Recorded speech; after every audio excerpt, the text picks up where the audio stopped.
Hey everyone, if you're trying to import files into AppFlowy and keep getting an import failed error, don't worry. In this video, I'll show you how to fix the most common AppFlowy import problems in 2026. First, check that the file you're importing is supported by AppFlowy.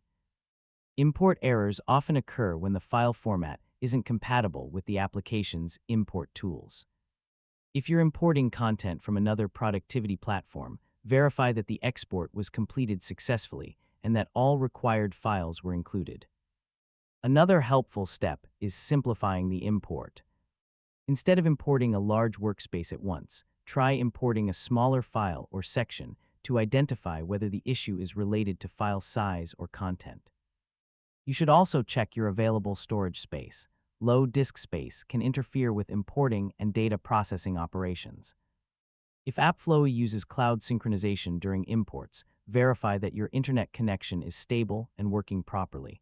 And that's how to fix AppFlowy import failed errors in 2026.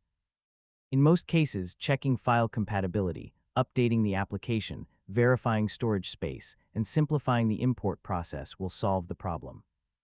Thanks for watching, and I'll see you in the next tutorial.